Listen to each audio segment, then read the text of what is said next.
පිනතින අද ධර්ම දේශනාවේ මාතෘකාව හැටියට අංගුත්තර නිකායේ පංචක නිපාතයේ සඳහන් වන පංච ඉට්ට ධර්ම සූත්‍රය මූලික කරගෙන තමයි මේ ධර්ම දේශනාව සිදු කරන්න සූදානම් වෙන්නේ. පංච ඉට්ට ධම්ම සූත්‍ර දේශනාවේ විශේෂ කරුණු පහක් අපේ බුදුරජාණන් වහන්සේ දේශනා කළා. මේ ලෝකේ ජීවත් වෙන හැම කෙනෙක්ම බොහෝම කැමති කාරණා පහක්. ඒ තමයි ආයුෂය, වර්ණය, සැපය, යසස, ස්වර්ගය.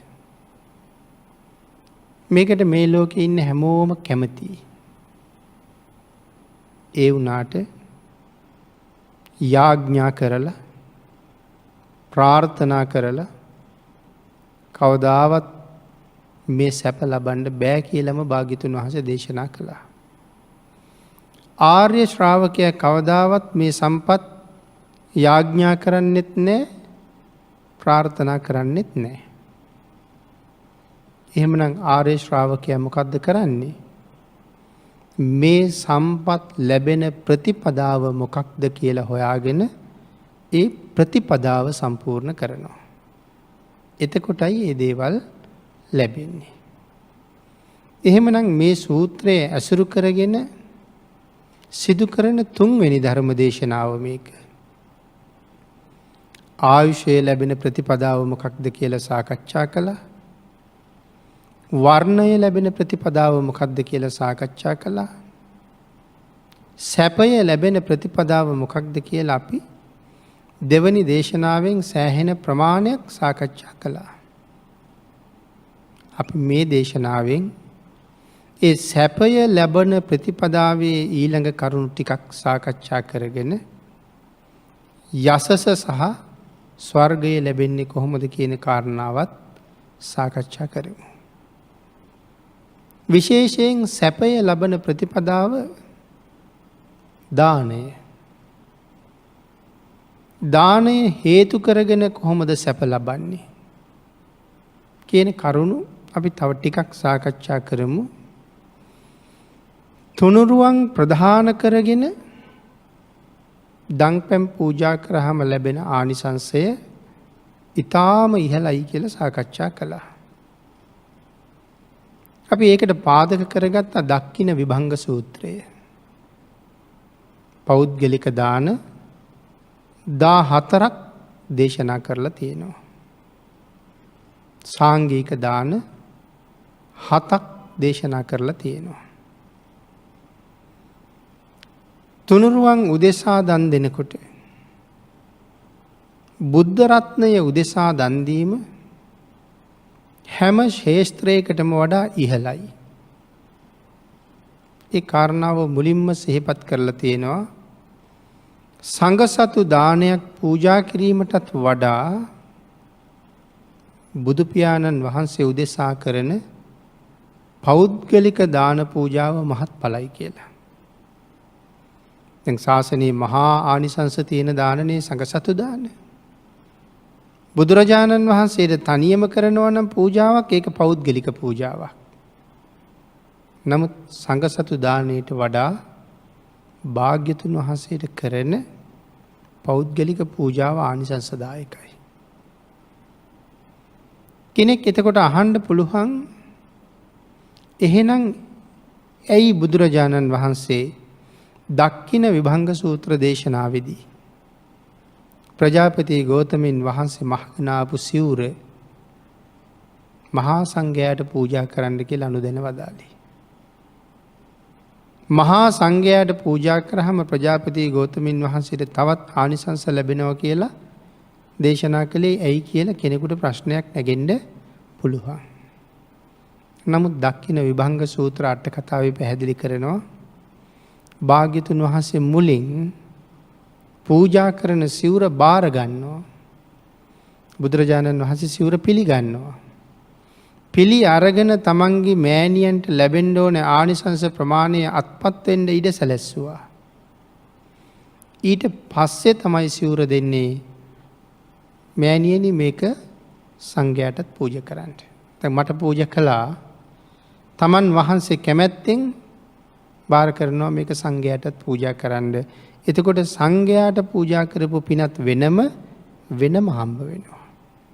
ඒක අට කතාවේ වෙනම පැහැදිලි කරලා දේශනා කරලා තියෙනවා. එතකොට ඇයි අනික් ශේෂ්ත්‍රයන්ට පූජා කළාට වඩා නැත්නම් සංඝසතු දාණයටත් වඩා භාග්‍යතුන් වහන්සේට කරන පෞද්ගලික පූජාව ආනිසංස වෙන්නේ? හේතුව තමයි සත පුඤ්ඤ ලක්ෂණය. බුදුරජාණන් වහන්සේ තරම් දන් දුන්න කෙනෙක් මේ ලෝකේ වෙන නැහැ. බුදු පියාණන් වහන්සේගෙන් දානයක් ලබාපු නැති කෙනෙක් මේ තුන් ලෝකේ කොහෙවත් නැහැ. මේ තුන් ලෝකේ විතරක් නෙමෙයි මේ කෝටි ලක්ෂයක් සක්වලේම නැහැ.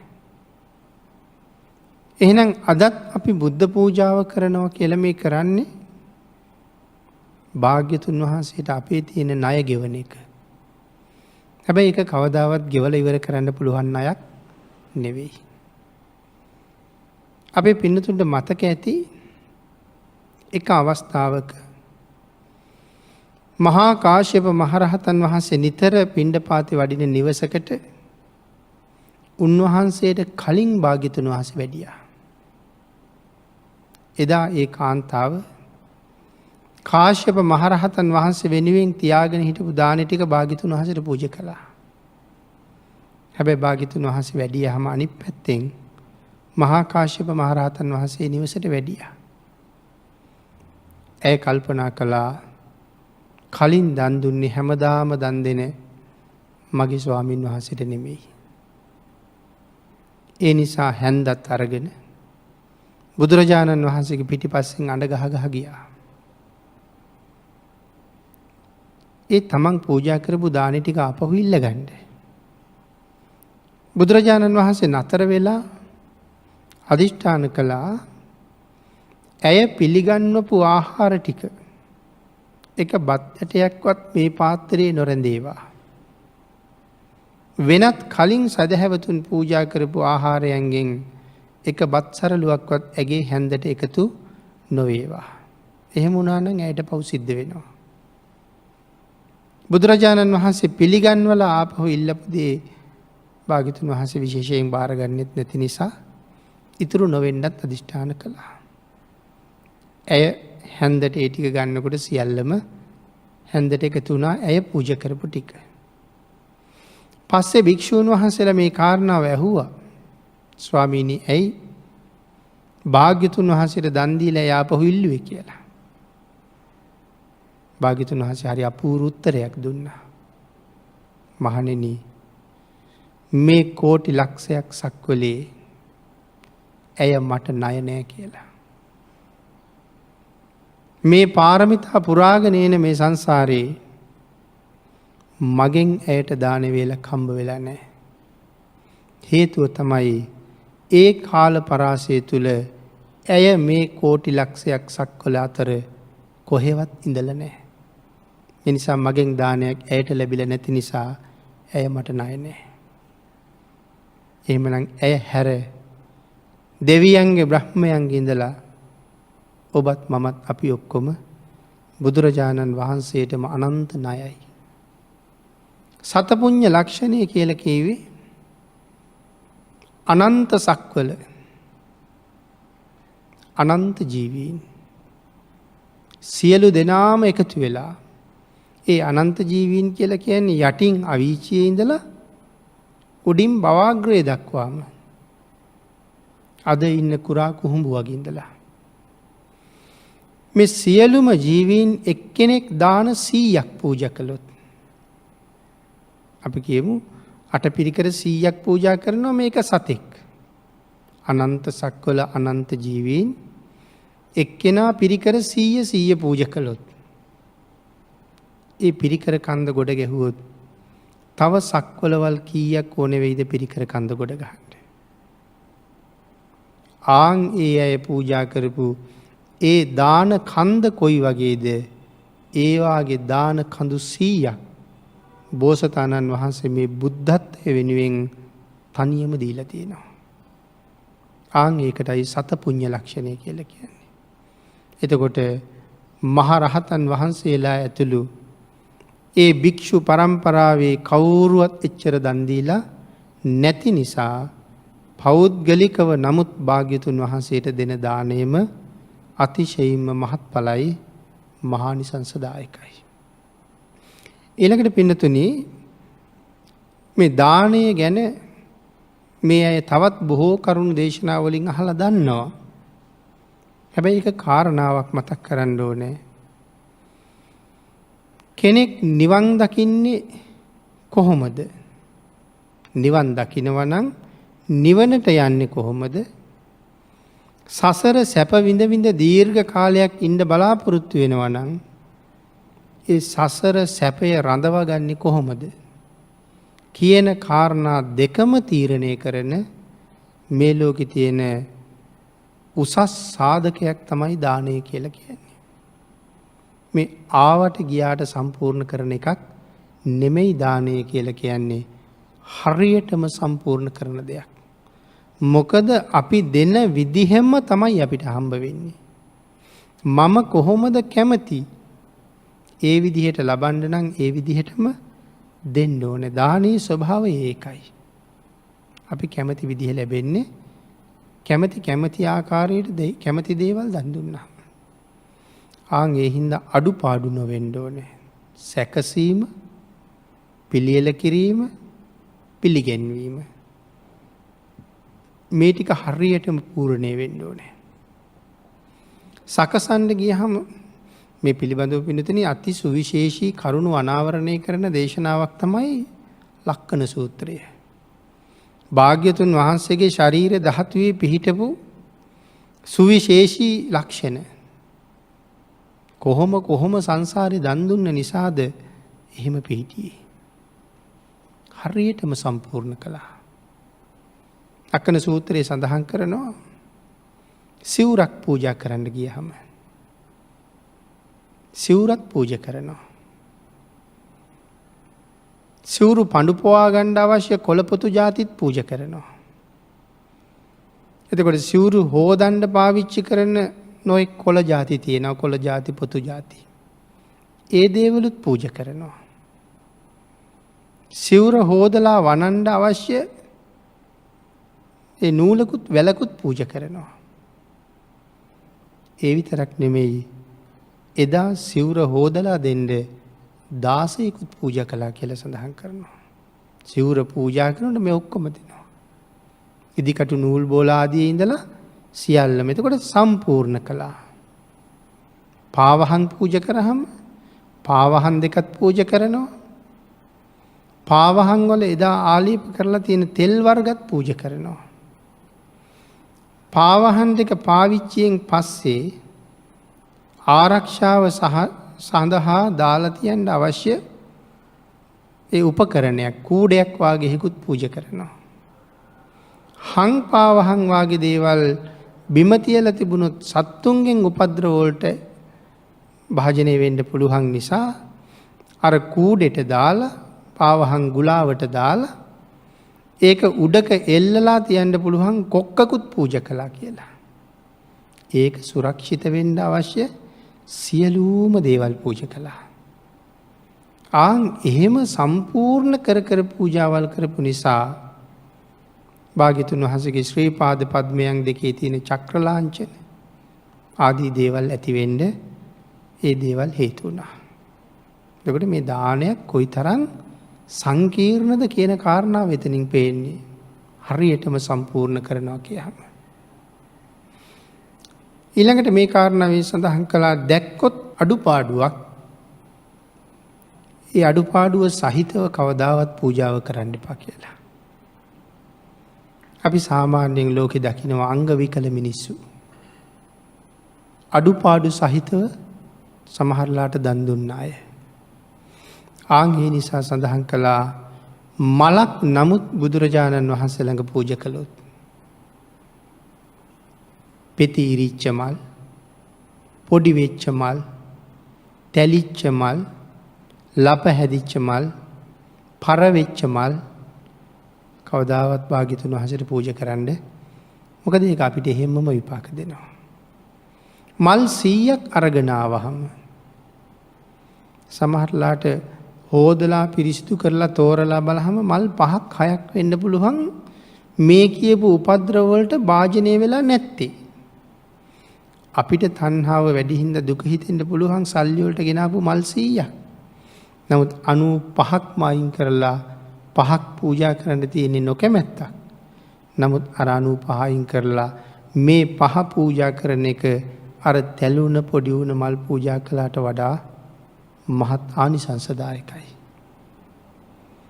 ඊළඟට දම් පූජා කරනකොට තවත් විශේෂ කරුණු රාශියක සඳහන් කරනවා මේ සත්තුස්සද කියන ලක්ෂණ එහෙම ලැබුණ හැටි. අපි කියමු අපි ආහාර වේලක් දන් දෙනවා. හැබැයි මිරිස් සැර හුඟක් වැඩි. අපි ලුණු ඇඹුල් බැලුවෙත් නැහැ.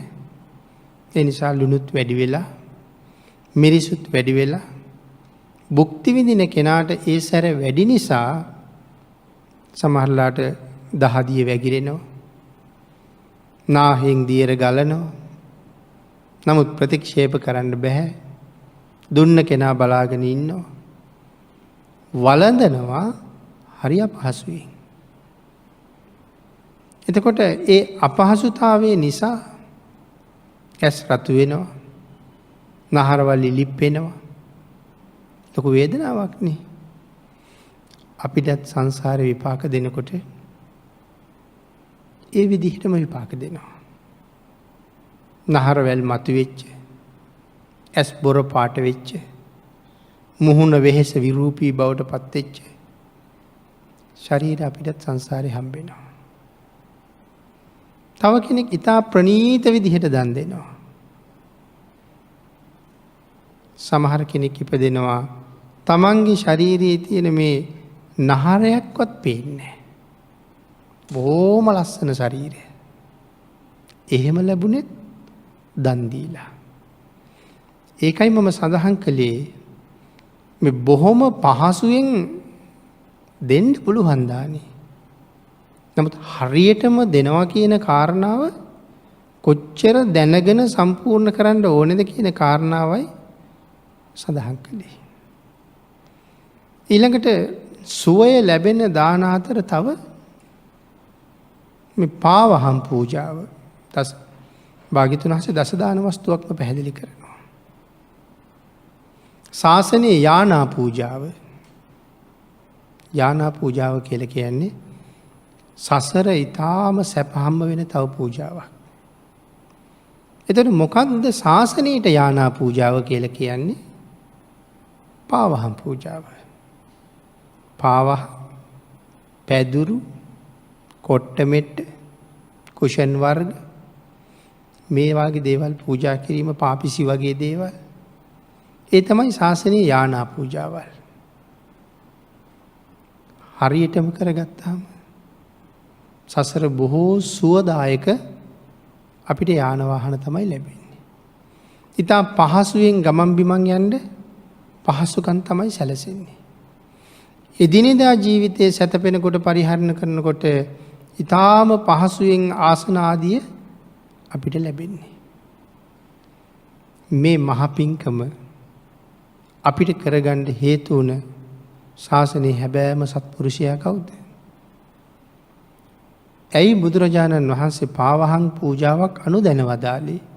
මුලින්ම භික්ෂූන් වහන්සේලා පාවහන් පැළඳියේ නැහැ. අපේ පින්නතුන්ට මතකද සෝන කෝලිවිස කියලා මහරහතන් වහන්සේ කෙනෙක් ගැන? සෝන කියන තරුණ සිටුවරයා අප්‍රමාණ සැප විඳපු කෙනෙක්. අපි අහලා තියෙන යටිපතුල් වල ලෝම තිබුණ කියලා. මහ පොළවේ රළු පොළවේ පය තියලා නැහැ. මේ වාගේ ඊටාම සිනිදු බුමුතුරුණු මත විතරයි ජීවිතේ ඇවිදින්නේ. ඒ නිසා යටිපතුල් වල ලෝම ඇවිල්ලා. එහෙමවත් ඇවිදින්න තමන්ගේ ආසනයෙන් බහින්න උවමනාවක් නෑ කියලා සඳහන් කරන්නේ. තමන්ගේ සේවකයෙකුට යම් කටයුත්තක් පවරහම යහනේ ඉඳලා ඒක ටිකක් අතපහු වෙලා එනවා නම් සෝන සිටුවරයා අහන්නේ මම පාදයේ බිම තියන්නද කියලාලු. එතකොට බයයි සේවකයෝ. ගහන බයින නිසාද? නෑ. සෝන සිටුවරයා පාදයේ බිම තිබ්බොත් අර සේවකයන්ට දරන්න බැරි තරම් ඔළුවේ කැක්කුමක් හැදෙනවා කියනවා. ඒ කියන්නේ මහ පොළොවේ පාදයේ තියන්න තරම්වත් කරුමයක් කරලා නැහැ. මේ රළු පොළොවේ අපිට කොච්චර ඇවිදින්න වෙලාද? ඒ තරම් පින් කරපු කෙනෙක්. නමුත් බුදුරජාණන් වහන්සේ ගැන ආරංචි වෙලා ආවට පස්සේ ඒ සියලු සැප සම්පත් අතහැරලා පැවිදි වෙනවා. වීර්ය වැඩුවා ඉක්මනට රහත් වෙන්න. සක්මන් කරලා යටිපතුල් පිපුරුවා. ඊට පස්සේ දනිස් වලින් සක්මන් කෙරුවා. දනිස් දෙක තුවාල වුණා. සක්මන ලේ ගොඩ. භාග්‍යතුන් වහන්සේ මේක දැකලා ඇහුවා ඇයි? කාගේද මේ සක්මන? ස්වාමීනි සෝන ස්වාමීන් වහන්සේගේ. මට මුණ ගැහෙන්න කියන්න. මුණ ගැහෙන්න ගියා. කරුණු කාරණා ඇහුවා. දක්ෂ වීණා වාදකයෙක්. ඒ වීණා වාදනයේ උපමාවට අරගෙන ප්‍රශ්න කීපයක් ඇහුවා. මොකද උන්වහන්සේගේ වීරිය වැඩි. වීරිය වැඩි වෙලා සසරින් එතර යන්නත් බෑ. හැබැයි ඒ කියන්නේ මේ අපිට නම් වීරිය වැඩි නෑ කොහොමවත්. කවුරුවත් හිතන්න එපා අපේ වීරිය වැඩි ඇති කියලා. මේ සෝන ස්වාමීන් වහන්සේට තිබිච්ච වීරිය ගැනයි මේ කතා කරන්නේ. අපිට කොහොමවත් වීරිය වැඩි වෙන්නේ නෑ. ඉතින් ඇහුවා සෝන මේ වීණාවක හඬ ඊටාම මිහිරි වෙන්නේ තත් හුඟා තද කරාමද කියලා. නෑ ස්වාමීනි. එහෙමනම් බුරුල් කරන්න ඕනද ගොඩක් කියලා ඇහුවා. නෑ ස්වාමීනි හිර කරලත් බෑ බුරුල් කරලත් බෑ. මධ්‍යම ප්‍රමාණය තිබුණාම තමයි අපූරු හඬක් මැවෙන්නේ. උත්තරේ එතනින්ම ගත්තා. සෝන මන් දැක්කාර සක්මන. ඔබේ වීරිය බොහොම වැඩි. අඩු කරන්න. ප්‍රඥාව එක්ක සම කරන්න. භාග්‍යතුන් වහන්සේ මනාව අවවාද කළා. උන්වහන්සේ තාම කෙටි කාලෙකින් රහත් වුණා. ඒ වුණාට කකුල් දෙකේ තුවාල. සෝන පාවහම් පළ දෙන්න කිව්වා. ස්වාමීනි මේ තරම් ධනස්කන්ධයක් මම අතහැරලා ආවේ. එතරම් ධනස්කන්ධයක් අතහැරලා ආපු මට ඒ සිනිදු බුමුතුරුණු අතහැරලා ආපු මට පාවහන් දෙකක් අත්හරින්න බැරි නෑ. මට ඕනේ. සෝන පාදවල තුවාල හැදිලා. වේදනාවයි. ඒ හින්දා පළඳින්න කිව්වා. භාග්‍යතුන් වහන්සේ මේ ශාසනයේ සියලුම භික්ෂූන් වහන්සේලාට භාග්‍යතුන් වහන්සේ පාවහන් අනුමත කරනවා නම් මම පාවහන් දෙකක් පළඳින්නම් කිව්වා. අන්න එදා තමයි සියලු සංඝයාට අවසර ලැබුණේ පාවහන් පළඳින්න කියලා. කවුරු නිසාද? සෝන කෝලිවිස මහරහතන් වහන්සේ නිසා. එතකොට එදා උන්වහන්සේ ඒ ඉල්ලීම කරපු නිසා අද දායක කාරකාදීන්ට රත්නත්‍රයට පාවහන් පූජා කරාම මොනවද ලැබෙන්නේ? සංසාරෙට සුවදායක යාන වාහන. එතකොට ඒ පූජාවල් අපි සම්පූර්ණ කරනකොට මෙවන් කල්යාණ මිත්‍ර උතුමන් වහන්සේලා නිසා නේද මේ සැප සම්පත් අපි සසර ලබන්නේ කියලා හිතෙනකොට අපි මොනතරම් සත්පුරුෂ වෙනවද? අන් එහෙනම් ශාසනයේ සැප ලැබෙන තවත් කාරණාවක් මේ පාවහන් ආදී දේවල් පූජා කිරීම. ඒකට මුලින් සඳහන් කළා වගේ කොට්ට මෙට්ට ඇඳ ඇතිරිලි ඒ වගේ දේවල් අයිති වෙනවා. ඊළඟට අපි මුලින් සඳහන් කළා මේ මනාව ප්‍රණීතව දන් දුන්නාම තාම ලස්සන ශරීර ලැබෙනවා කියලා.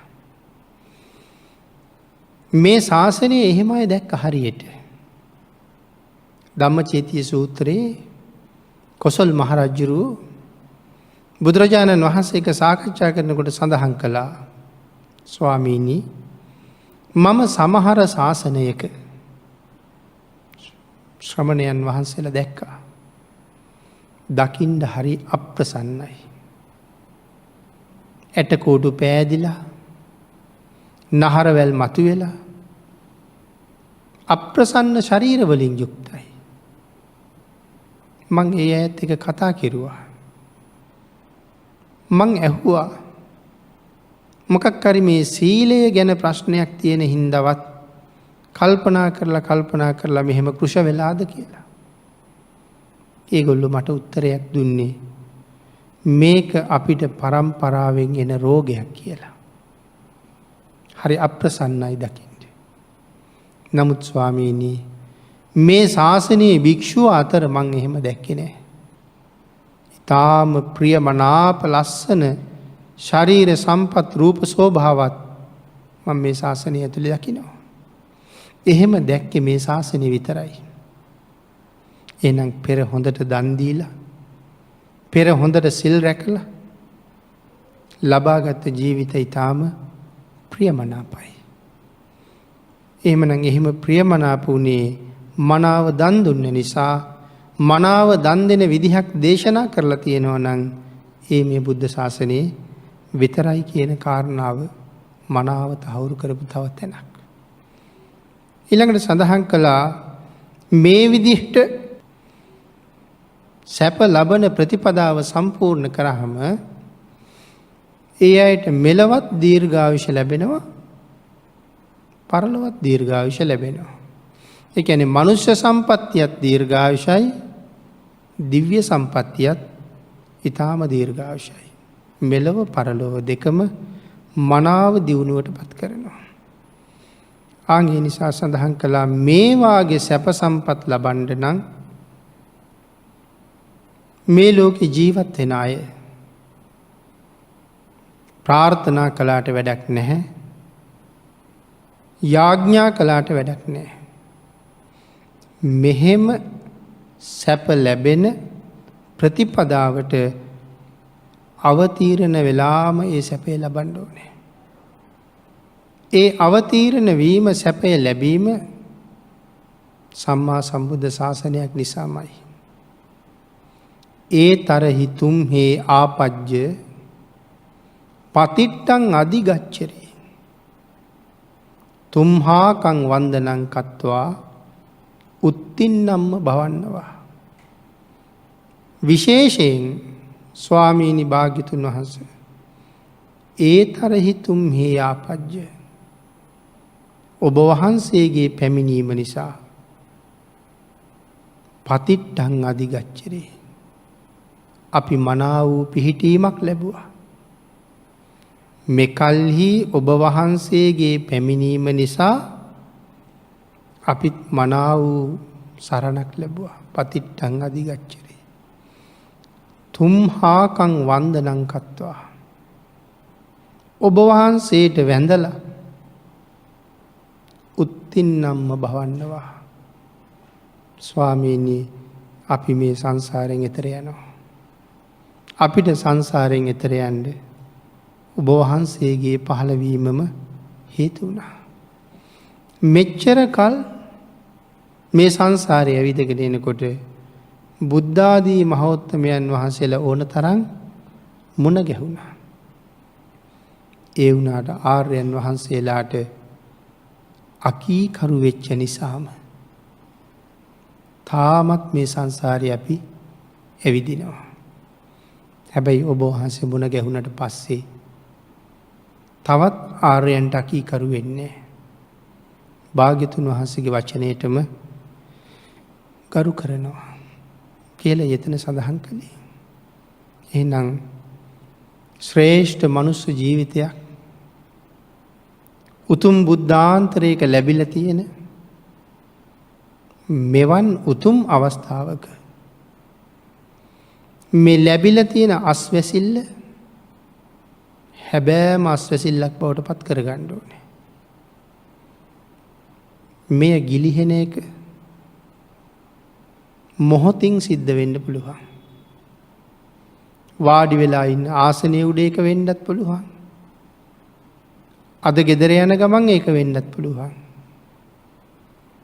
ආන්ගේ නිසා හැම වෙලාවෙම සූදානම් වෙලා ඉන්න ඕනේ. මොකක් සඳහාද? කොයි වෙලාවෙ මං සොයාගෙන මරණය පැමිණියත් මම අවශ්‍ය දේවල් ටික සම්පාදනය කරගෙනයි තියෙන්නේ. කොයි වෙලාවෙ මේ නවාතැන් වලින් මට පිටත් වෙන්න ලෑස්ති වෙන්න කිව්වත් ගමම් මලු ආදිය සියල්ල පිළිවෙලට සම්පූර්ණ කරලා අහුරගෙනයි තියෙන්නේ. දැන් පිට වෙන්න කිව්වොත් මට තියෙන්නේ දැන් කරපින්නගෙන එළියට බහින්න. හොයා සම්පූර්ණ කරන්න වෙලාවක් නැහැ යන්න කීවට පස්සේ. ආන් ඒ හින්දා හැම වෙලාවෙම හොයලා බලන්න ඕනේ. මේ ලෝකෙට රැස් කරලා එකතු කරලා ලෝකයට භුක්ති විඳින්න තියලා යන දේවල් සම්පූර්ණ කරනවා වගේ පෞද්ගලිකව මගේ ගමන් මල්ලත් ඒත් එක්කම ක්‍රමයෙන් තර වෙලා තියෙන්න ඕනේ. එදාට මේ ඉන්න කවුරුවත් අපි එක්ක එන්නේ නෑ. අන්තිමට આવොත් වලල්න නැත්තම් ආදාහනය කරන තැනට එයි. එතනින් එහාට එන්නේ නෑ කවුරුවත්. ඒගොල්ලෝ එතෙන්ටවත් එන බව මම දන්නෙත් නෑ. ඒගොල්ලෝ එන්නේ කුණප කොට්ටාසේ විතරක් කරපින්නගෙන. ඒ අය එනකොට මං යා යුතු තැනට ගිහිල්ලා වෙනත් තැනක අලුත් ප්‍රතිසන්දියකුත් අරගෙන. හැබැයි ඒගොල්ලෝ දන්නේ නෑ මගේ ප්‍රතිසන්දිය නිරයේ කොහේ හරි තැනකද? තිරිසන් ලෝකේ කොහේ හරි තැනකද? പ്രേත යෝනියක කොතන හරි තැනකද? අසුර යෝනියක කොහේ හරි තැනකද? දෙව්ලෝද බඹලෝද තවත් මව් කුසකද කියන එක ඒගොල්ලෝ කවුරුවත් දන්නේ නැහැ. මනාව වූ සීලයක් මනාව පෝෂණය කරගෙන මනාව දම්පැන් පූජා කරගෙන යන තැන සුරක්ෂිත කරන්න කටයුතු කරපු කෙනා හරි ශ්‍රේෂ්ඨයි. අපේ බුදුරජාණන් වහන්සේ එක තැනක මහ පුදුම උපදේශයක් දෙනවා. ඒ උපදේශය අපිට දෙන්නේ පින්තුනි අඟ කිලි පොලා යනවා. එතකොට අපිට අවවාදයක් දෙනවා සිව්වණක් පිරිසට මම කියන හැටියට ජීවිතය පෝෂණය කරලා බය නැතුව කියන්න කිව්වා මමත් ශාක්‍ය වංශේ කියලා. මේ භාග්‍යතුන් වහන්සේ සඳහන් කරන්නේ. හැබැයි ඒ භාග්‍යතුන් වහන්සේ දේශනා කරපු විදිහට ජීවිතය හදාගෙන ශාක්‍ය වංශිකයන්ට ආරක්ෂා කරන්න නිරන්තරයෙන් පනවලා තිබිච්ච සීලය අෂ්ටාංග සීලය. අපිට එච්චරම බැරි හින්දා තිසරණ සහිතව පන්සිල් ආරක්ෂා කරන්නයි දේශනා කළේ. අපිට බැරි බව භාග්‍යතුන් වහන්සේ හොඳටම දන්නවා. අපිටම තේරෙනවා අපි කොච්චර දුර්වලද කියලා. අපිට ඒ පන්සිලුත් බෑ. මීට වඩා තවත් ලිහිල් කරන්න පුළුවන්කම තිබුණා නම් අනුකම්පාව නිසාම භාග්‍යතුන් වහන්සේ ලිහිල් කරනවා. නමුත් මේ සිල්පද පහ ලෝකාවද්‍ය ශික්ෂාපද. ඒ ලෝකාවද්‍ය ශික්ෂාපද කියලා කියන්නේ මේක ස්වභාවයෙන්ම ලෝකෙ පිහිටලා තියෙන දෙයක්. ප්‍රාණඝාතය කළොත් නිරාදුක් විඳින්න වෙනවා.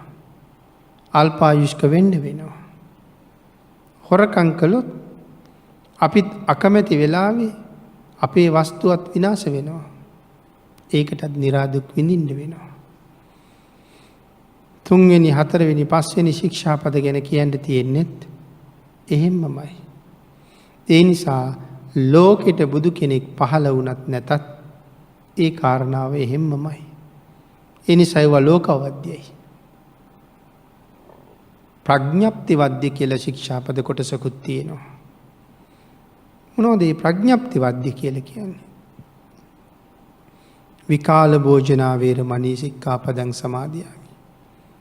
ඒක භාග්‍යතුන් වහන්සේ පනවපු ශික්ෂාපදයක්. විකාලේ ආහාර අනුභව කළා කියලා. අර ලෝකාවද්‍ය ශික්ෂාපදයක් වගේ අපි ඒ කාන්තයෙන් නිරාගත වෙනවා කියලා සඳහන් කළේ නෑ. ඒ වුණාට නිවන් දකින්න බැරුව යනවා. නිවන් දකින්නවා කියලා කිව්වේ තණ්හාව ෂේ කරගත්ත කෙනා. ඒ නිවනට යන්න නම් අපිට වැඩියෙන්ම තණ්හාව තියෙන්නේ කොහෙ පිළිබඳවද? කය පිළිබඳව. විකාලේ ආහාර වමනා කියලා කියන්නේ කායික තණ්හාවක් තියෙනවා. මට දැන් මොකක් හරි ප්‍රධාන ආහාර වේලට අමතරව බිස්කට් එකක්, බනිස් ගෙඩියක්, කිරි වීදුරුවක් තිබුණොත් හොඳයි. නමුත් දැඩි අවශ්‍යතාවයක්ම නැහැ. දැන් කය පිළිබඳව තණ්හාවක් තියෙනවා. ආන් ඒ තණ්හාව අත්හරින්න පුළුවන් නම් ලොකු අත්හැරීමක්. මේ වෙලාවේ බුලත් විටක් හපන්න තිබුණා නම් ගොඩාක් හොඳයි කියලා හිතෙනවා. පරණ විටක් හපාපු රසයත් එක්ක තවත් එකක් තිබුණා නම් හොඳයි. නමුත් ආන් ඒ පිළිබඳව ඇතිවෙච්ච තණ්හාව අත්හරින්න පුළුවන් නම් මං සියුම් වූ තණ්හාවකින් අය කොටසක් අත්හැරියා. එනම් භාග්‍යතුන් වහන්සේ දේශනා කළේ එහෙම අත්හරින්න පුළුවන් නම් නිවන ඉක්මන්. තවම එහෙම කරගන්න බැරි නම් මේ සංසාරේ තාම මට යන්න ගමන බොහොම දිගයි. ආන් එහෙම විකාල භෝජන, නච්ච ගීත වාදිත ආදී මේ ශික්ෂාපද ප්‍රඥප්තිවද්‍යයි. භාග්‍යතුන් වහන්සේට එරෙහි වෙලා නිවනට යන්න බැරි හින්දා කවදා හරි දවසක ඒ ටිකත් නතර කරගන්න පුළුවන් වෙච්ච දවසට අපි තණ්හාව නැති කරගත්ත දවස බවට පත් වෙනවා. එහෙමනම් ශාක්‍ය වංශිකාය ආරක්ෂා කරපු සීලේ 8 සීල්. නමුත් අපිට පන්සිල්වත් තව හරි අමාරුයි. හැබැයි මතක තියාගන්න ඕනේ. තිසරණ පන්සිල් නැතුව නිරයෙන් බේරෙන්න හරි අමාරුයි. හරියට මේ අකුසල කර්ම විපාක දුන්නොත් මරණයත් එක්කම නිරේ. ඒක ඊටාම දුක්ඛදායක තත්ත්වයක්. මුලින් සඳහන් කළා මේ භාග්‍යතුන් වහන්සේ දේශනා කරපු විදිහට හරියට තිසරණ මත පිහිටලා මනාව සිල් ටික ආරක්ෂා කරගෙන අභිමානවත් විදිහට මමත් ශාක්‍යයෙක් කියලා කියන්න පුළුවන් කියලා. එදාට සඳහන් කළා සුද්ධෝදන මහරජුරුවන්ගේ මුණුබුරා කියලා බය නැතුව කියන්න. රාහුල මහරහතන් වහන්සේගේ බාල සහෝදරයා කියලා බය නැතුව කියන්න. මම බුදුරජාණන් වහන්සේගේ අතිජාත පුත්‍රයා කියලා බය නැතුව කියන්න භාග්‍යතුන් වහන්සේ අවසර දුන්නා. ඔතෙන්ට යන්න පුළුවන් වෙන දවසේ කොයිතරම් ලස්සන වෙයිද? එතෙන්ට යන්න මේ උතුම් වූ ශාසනයක් මුණ ගැහිච්ච අවස්ථාවේ අපිට තවත් තුනුරුවන්ගේ ආශිර්වාදයෙන් ශක්තිය, ධෛර්යය, වාග්ය, වාසනාව උදා වේවා කියලා ප්‍රාර්ථනා කරමු.